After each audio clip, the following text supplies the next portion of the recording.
Do I have any films on my wall? My wall? I don't know. Yes, I know this is probably getting ridiculous because I'm probably always doing this by now, but maybe I could play Misty for me. But alright, I can't do that. We already talked about it. This time we're looking at a Pierce Brosnan film. Well, I say Pierce Brosnan because he is the top billing person in the film. In this film, which is called Don't Talk to Strangers.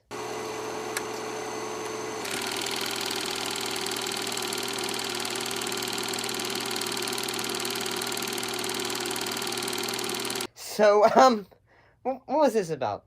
Well, the unhappy marriage of Jane and her alcoholic policeman, Bonner, lead to divorce, and Jane gets to custody of her son.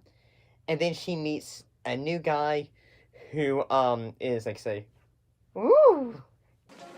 Well, realize I have to stay till the last body's been carried out.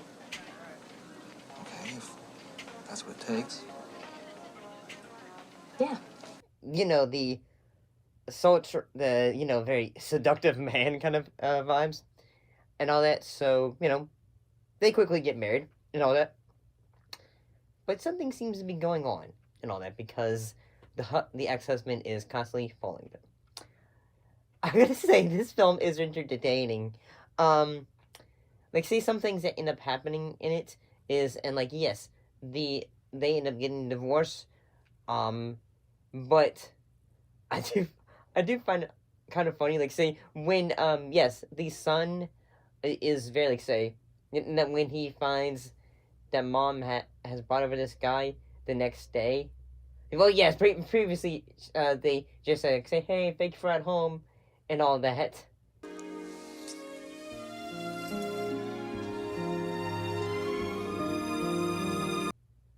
And then they banged hard. So, but then, the son, says, what's your attention? Who are you? And all that.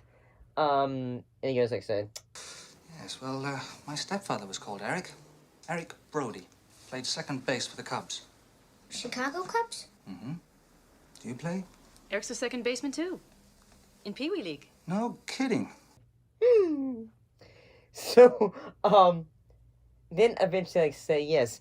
At first, you can understand, at first, that the character Patrick, you can see at first, he seems to be kind of green flaggy in that, yeah, he is willing to be there for the son and all that. And at first, we really don't know, a lot of, what previously happened with both, Jane and, Bonner.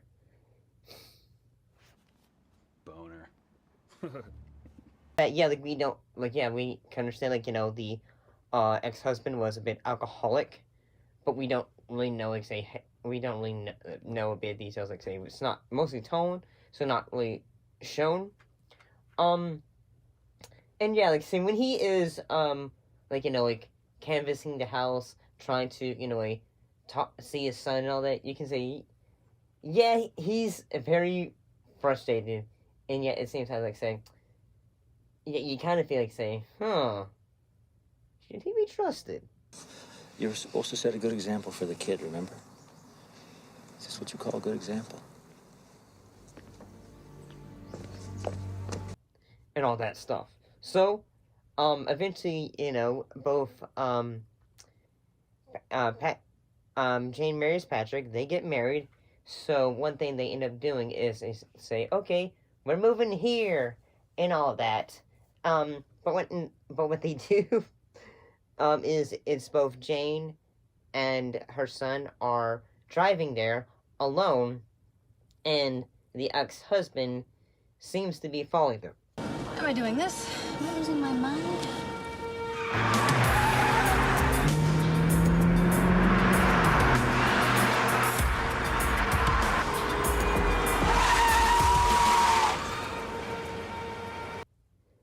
Yeah, it's a bit yeah, at first, yeah, you kind of understand the perspective that the ex-husband seems to be like, say, I don't know if I trust this Patrick guy. I don't know if I do.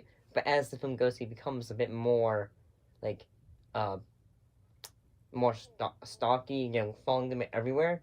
So, but one thing that's happening is the son ends up getting kidnapped. So at first, the police are going to say, you're trying to say our fellow boy in blue is the culprit and all that. So, yeah, like eventually, basically both the ex-husband and Patrick are also trying to like say, well, where could um our the son be and all that. Um, so they end up trying to like, say, okay, but well, the son has been kidnapped by Patrick because well, he was being held somewhere, and then they're able to go like say, okay, there he is, and it seems that what we didn't know was that um the wife and didn't realize like say hey like something a bit of complications had occurred and eventually like say supposedly um the real father shows up and who is actually Patrick. He goes like say, well, the grandfather wants his son. You can't buy someone else's child, Mr. Karkin. Why not? You did. No, my husband did. But I raised Eric, and he is as much mine as if I gave birth to him. You wanted to buy him like he was a puppy. People died because you wanted your puppy. And all that. But at first, like saying when we see, who, Pierce Brosnan, like, being threatening and intimidating, you go say, dang, Bond has gone crazy. So, as the film ends, like, he ends up passing from his injuries when the ex-husband is, defending in a way.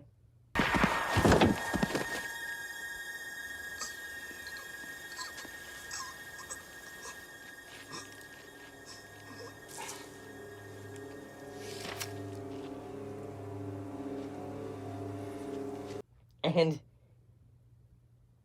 yeah, I thought this was kind of entertaining. It was a TV film, so it was really kind of surprising when you had like say, Pierce Brosnan as a bad guy. Yes, I understand. Like Pierce has done a lot of different roles. I guess it's a bit strange because his biggest role he has done was Bond and all that. But yeah, this wasn't too bad. It was kind of entertaining. At least I thought so.